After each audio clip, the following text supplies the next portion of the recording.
नमस्कार बच्चों, बीसीए वाले के इस सेशन में आपका स्वागत है, अभिनंदन है। और आज जो ये पाठ्यक्रम चालू हो रहा है, ये कक्षा 8वीं का पाठ्यक्रम है और ये बिहार विद्यालय परीक्षा समिति के द्वारा जो नया बुक पब्लिश किया गया, नया बुक लॉन्च किया गया है, ये उन सिलेबस पे आधारित है। इनका में जो चैप्टर 1 था उसमें थे क्या परिमेय संख्या क्या है, उसमें कुछ नियम थे, क्रम विनिमय नियम, जिनका हम लोग वीडियो नहीं कर सके। अब ये चैप्टर 2 है, इसमें हम लोग जानेंगे कि ये एक चर वाला रैखिक समीकरण होता क्या है। पहला बात, चर किसे कहते हैं। ये चर की जो बात कर रहे हैं, चर क्या है, ये चर क्या है। इस जगह सर आप चर की बात कर रहे हैं, एक चर का आप बात कर रहे हैं, सर चर है क्या, चर है क्या। चर को अंग्रेजी में वेरिएबल बोलते हैं। क्या बोलते हैं? वेरिएबल बोलते हैं। तो पहला बात जानना है, चर क्या है।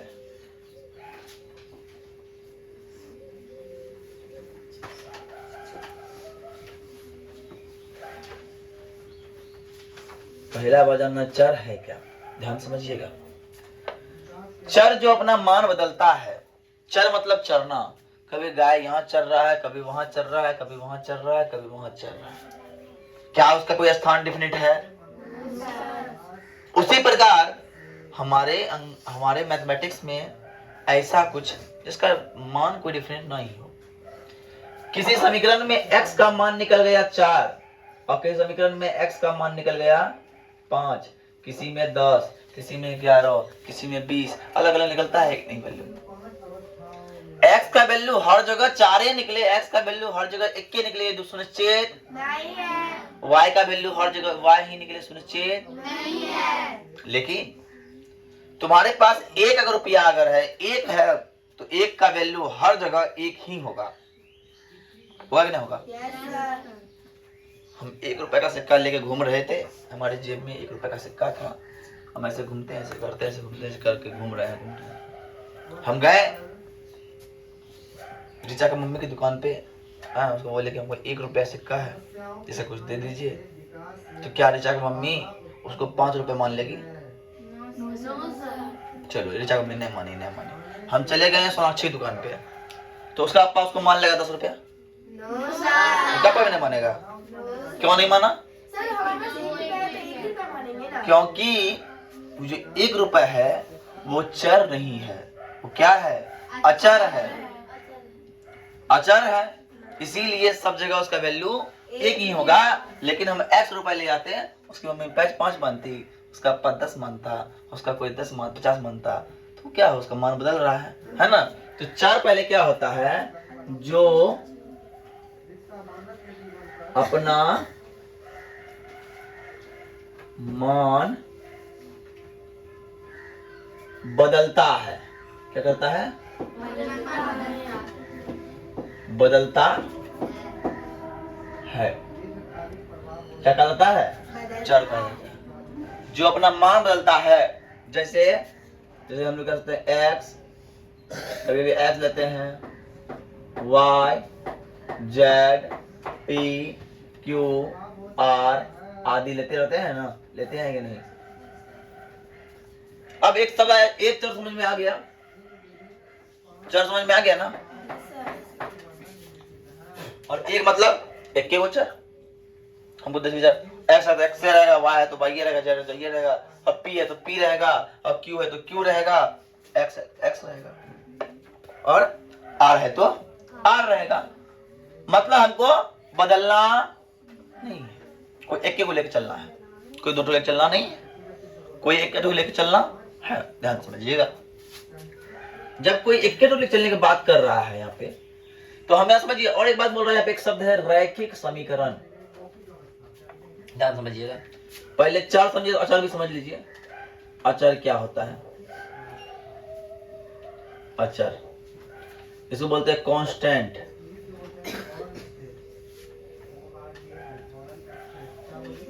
जो अपना मान बदलता नहीं है, जो अपना मान बदलता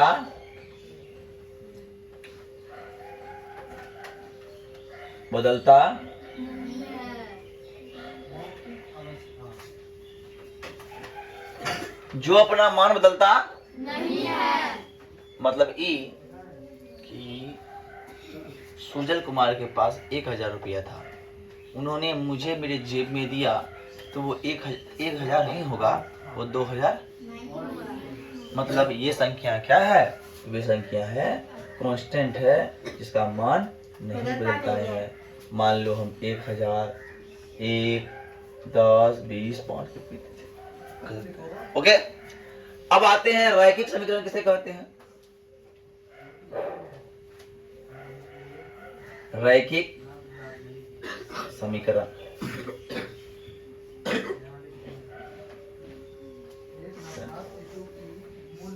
ध्यान समझिएगा, पहले समझिए, उतारने से पहले समझने की आवश्यकता है। समझना बिना समझे हुए आप उतार के कुछ नहीं कर पाइएगा, ये मैथ है।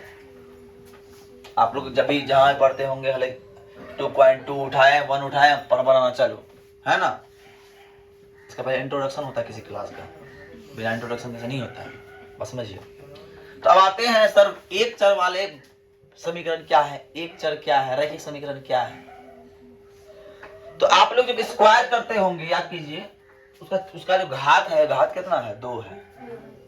अगर क्यूब करते हैं उसका घात कितना है? 3 है ना। लेकिन रैखिक समीकरण में घात जो है 1 होता है। क्या होता है? 1। तो ऐसे समीकरण, ऐसा समीकरण जिसका घात 1 हो,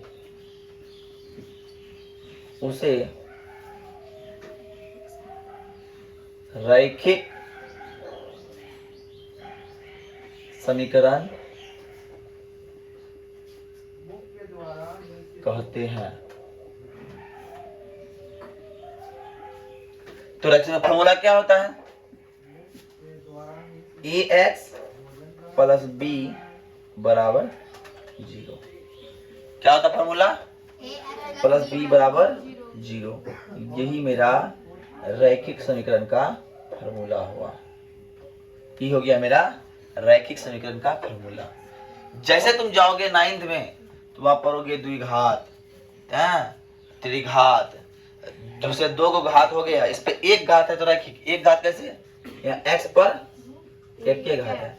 लेकिन यहाँ देखो, यहाँ पे चर कौन है? चर कौन है बताओ कोई? x चर है और 0 अचर है। 0 नहीं, यहाँ पे सिर्फ x चर है और ये अचर है, और ये b भी अचर है। x अपना मान बदल सकता है, लेकिन a भी अपना मान नहीं बदलेगा। आपको हम एक एग्जांपल लेके दिखाते हैं कैसे नहीं बदलेगा। हमने लिखा उदाहरण के लिए,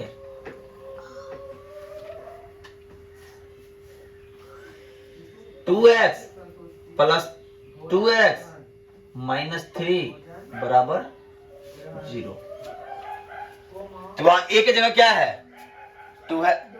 b की जगह क्या है? -3 है ना। तो क्या ये 2 का मान भी बदलेगा? नहीं बदलेगा। तो ये देखिए कैसे बनेगा, इसको सॉल्व जब करेंगे तो 2x का 2x रह गया। क्यों लिए 2x को इधर? क्योंकि 2x जो है चर पद के साथ है, इसलिए अचर पद को अलग कीजिए, चर को अलग कीजिए। इसको अलग कर दिए, माइनस को इधर लेंगे तो प्लस में होगा। अब देखिए, अब ये जो है 2x जो दिया हुआ है, 2x का मतलब सिर्फ 2x नहीं होता है, 2x का मतलब होता है 2 गुना x। क्या होता है? 2x का मतलब होता है 2 गुना x। 2x का मतलब 2 गुना x। और जानते हैं, जब गुना को बराबर के आप उस पार ले जाइएगा, जब गुना को बराबर के उस पार ले जाइएगा तो वो भागा हो जाता है। क्या हो जाता है? भाग। अब भागा तो हम बट्टे में लिखते हैं कि नहीं? yes, इसीलिए इसका मान हो गया, x का मान क्या हो गया? 3/2। बोलिए बात समझ में आई? yes, sir. बोलिए बात समझ में आई? yes, sir. तो अब मेरा कोई बड़ा मैथमेटिकल टूल यहाँ नहीं काम कर रहा है, यहाँ बस छोटा मोटा मैथमेटिकल टूल काम कर रहा है कि चर को आप अलग कीजिए, अचर को आप अलग कीजिए। अचर को एक जगह लेते आइए, चर को एक जगह लेते आइए। यहाँ जितने भी यहाँ सारे क्या हैं, अचर पद हैं, और ये क्या है, ये है चर है, और ये क्या है अचर। बोलो बात समझ में आ रही है? ये कैसा समीकरण है? तो ये रैखिक समीकरण है, क्योंकि इसका अधिकतम घात कितना है, 1 है। कितना है, x पावर कितना है, 1 है। अगर मान लो हम 2 का पावर 1 लिखें, बराबर 2 ही होगा कि नहीं होगा? x का पावर 1 लिखें कितना होगा, x होगा कि नहीं होगा? इसीलिए अगर वो सेम चीज है, उसका पावर कितना है, 1 है। बात समझ में आ रही है? तो इसको आप लोग पहले उतारिए, उसके बाद हम चैप्टर की ओर चलेंगे।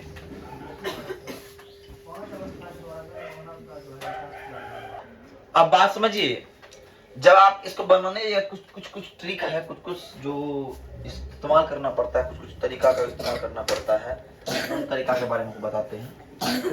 जैसे मान लीजिए इसको आप एक डब्बा में रख दीजिए, ये एग्जाम्पल है। ओके, अब आइए, मान लीजिए अगर हमको सॉल्व करना है ना, दिया है ax बटा b, ax बटा b बराबर b। तो यहाँ देखिए ए बी क्या है, ये एक अचर पद है, उसको चर को अलग करना, अचर को अलग करना है। तो मेरा पहला एजेंडा क्या है, ध्यान समझिएगा, x को यहाँ ले जाएंगे, है ना। तो यहाँ x को ले जाने से पहले यहाँ कुछ ना नीचे में क्या है, 1 होगा। अरे है क्या नहीं है, है क्या नहीं है? और जब 1 है, इसको कोना कोनी हम क्रॉस मल्टीप्लिकेशन कर सकते हैं, कोना कोनी गुना कर सकते हैं। तो ध्यान समझिएगा, जब इस b को हम b से गुना करेंगे और 1 को इससे गुना करेंगे, समझिए। अब किसी संख्या को 1 से गुना किया कितना होगा, वही संख्या होगा। तो हम गुना करते हैं, ax को वो रहता है ax, और जब b को b से गुना करते हैं क्या होता है, होता है। तो थोड़ा इस टूल आप जान लीजिए कि a प्लस a बराबर 2a होगा। ओके, a प्लस a बराबर 2a होगा, और a प्लस 2a बराबर 3। ओके, बात समझ में आ रही है? लेकिन a प्लस b बराबर a प्लस b ही होगा, ठीक है? हाँ, और 2a प्लस b बराबर भी 2a प्लस b ही होगा, ध्यान समझिएगा। लेकिन a गुना b बराबर ab होगा, या फिर ba होगा, कोई दिक्कत, कोई फर्क नहीं पड़ता है ना। लेकिन 2a गुना b बराबर 2ab होगा, या फिर 2ba होगा, कोई दिक्कत नहीं हो रहा इसमें, समझ रहे हैं आप? उसके बाद यदि किसी ने कह दिया, क्या कह दिया कि a गुना a बराबर क्या होगा, a स्क्वायर होगा, और किसी ने कह दिया कि a गुना 2a बराबर क्या होगा, तो 2a स्क्वायर होगा। ओके, ध्यान समझिएगा, किसी ने कह दिया कि 2a गुना 2a, 2a गुना 2a, तो 2 to 4a स्क्वायर होगा। ओके, बात समझ में आ रही है? बहुत छोटा छोटा बात है, कॉन्सेप्ट समझिए, तो ये तभी उधर सॉल्व करना आसान हो जाएगा। ओके, देखिए अब आते हैं, 3b गुना 3a बराबर क्या होगा, 3 3 9 9ab। बात समझ में आ रही है? इस तरह के टूल को आप लोग समझ लीजिएगा, तो आपके लिए पूरा आसान हो जाएगा। अब यहाँ पे आते हैं, क्रॉस में है, इस क्रॉस को हम कर दिए, तो क्या हो गया, b गुना b स्क्वायर हो गया। लेकिन x मेरा क्या है, चर पद है, इसको अलग करना है।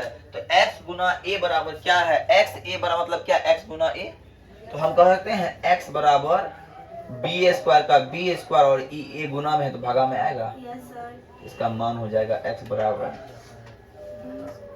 बी स्क्वायर बट्टा ए। हो जाएगा। Yes. बात समझ में? कॉन्सेप्ट पहले समझिए, उसके चक्कर में आप चुटकियों में बना लीजिएगा चैप्टर, कोई बड़ी चीज नहीं है चैप्टर, है ना। आप पहले से उतार लीजिए थोड़ा सा, कॉन्सेप्ट है।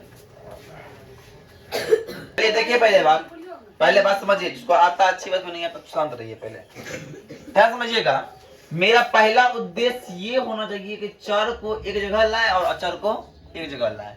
तो चर वाला कौन है? ये चर, ये है चर और ये भी है चर। तो ये 2x को रहने देंगे इधर, और लेकिन ये x क्या है? चर है, तो वो प्लस में है, इधर आएगा तो माइनस में हो जाएगा। ये माइनस में हो गया, बराबर का बराबर 2 का 2 रह गया। लेकिन ये तो अचर पद है, ये अचर पद आएगा तो क्या होगा? प्लस है तो माइनस है तो प्लस में हो जाएगा। ओके। अब किसी ने बोला कि सर 2x में हमको x घटाना है, मतलब 2x में हमको 1x घटाना है, तो 1x बचेगा जी। और 1x को हम लोग x ही लिखते हैं, क्या लिखते हैं? और 3 2 5। x का मान क्या हो गया? यही मेरा हो गया आंसर। ओके। अब देखिए दूसरा नंबर जो उदाहरण है, उदाहरण नंबर 2 है। उदाहरण नंबर 2 आपका जो किताब है उसके अनुसार ही हम बता रहे हैं, है ना। उदाहरण नंबर 2 में क्या कहता है? उदाहरण नंबर 2 दिया है 5x plus 7/2 equal 3/2x minus 40। Okay. ये सवाल थोड़ा टफ होगा आप लोग के लिए, फिर भी देखिए। हमारा उद्देश्य क्या है सर? मेरा उद्देश्य क्या है? चर को एक बगल करना और अचर को एक बगल करना। ये 5x क्या है? चर है या अचर है? 5x चर है सर। चर है। और इधर कोई चर वाला है कंपोनेंट? Yes sir 3x। ये वाला है।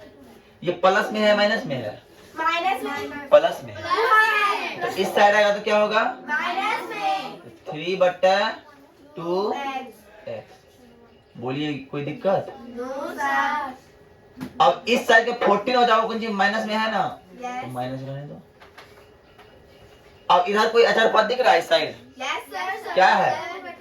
7/2। ये ये प्लस में है ना, ये क्या आएगा? माइनस। कोई दिक्कत? No sir. अब समझिए आप लोग करना क्या है, इसके नीचे कुछ नहीं है तो क्या करते हैं? एक ले रखते हैं, और इसके नीचे कुछ नहीं एक ले रखते हैं। Yes sir. तो आप लोग को भिन्न जोड़ तो आता है, यस सर। तो हमने भिन्न जोड़ से एलसीएम लिया तो ये 2 हो गया। हो गया? Yes sir. एक का एक में 2 कितना बार में? 2 बार में। ऊपर में कितना है? 5। 5 दूना 10 और x का x हो गया माइनस। अब दुक्का दो में 2 कितना बार एक में? बार में 1 गुना 3 3 और x का x। कोई दिक्कत? नो अब सर। ओके। Yes sir. अब दोनों का एलसीएम लेंगे कितना होगा? 2 अब एक का एक में 2 कितना होगा? 2 बार में, बार में तो 14 दूना 28। माइनस 28 और माइनस कितना हो जाएगा? 7 होगा। Yes sir. अरे होगा कि नहीं होगा बोलो? Yes sir. आप लोग एक बात हम बताते हैं, बराबर के अगर दोनों पार बट्टे में या ऊपर या नीचे सेम कंपोनेंट हो तो उसको आप लोग कटा सकते हैं। तो ये जो 2 है बराबर के इस पार बराबर के उस पार है ना, इसको आप खत्म कर सकते। कर दिए खत्म। तो अपने पास क्या बचा? 10x में 3x चला गया, 10 में गया 3, कितना बचा रे? 7 बच गए, है ना, 7x। अब देखो -28 और -7 समान चिन्ह जुड़ेगा तो 28 7 35, लेकिन दोनों में बड़ा कौन है जी? 28 चिन्ह कौन जी का है? हो गया। अब देखो ये जो x है 7x है, ये गुना में है भागा में है? गुना में है। जब 7x गुना में है इस तरह में आएगा, भाग में आएगा, तो हो जाएगा सर 7। और 7 जब हम पहाड़ा पढ़ेंगे 7 एकम 7, 7 पचे 35, तो 5 बार में हो गया। इसीलिए सर x का मान 5 हो गया, लेकिन माइनस है तो माइनस भी लेंगे, इसलिए -5 हो गया। बोलिए बात समझ में आई? Yes sir. बोलो बात समझ में आ रहे? इसको थोड़ा उतार लीजिए आप लोग।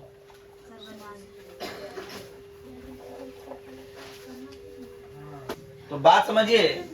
इसी तरह से जो 1 नंबर प्रश्न है आपका अध्याय 2.1 का एक्सरसाइज 2.1 पे जो जाइएगा तो पहला प्रश्न जो है 1 नंबर का, उसका 1 नंबर का 1 नंबर जो है उसमें क्या बोला है, उसमें बोला है 3x बराबर 2x प्लस 18। मेरा पहला उद्देश्य है कि x वाले को एक जगह और बिना x वाले को एक जगह, मतलब चर को एक जगह और अचर को 3x एक जगह, और 3x के बगल में क्या आएगा 2x प्लस में जाएगा तो माइनस में -2x बराबर सर 18 हो जाएगा। तो सर आपको समझ में आना चाहिए कि 3x में 2x जाएगा, कितना बचेगा?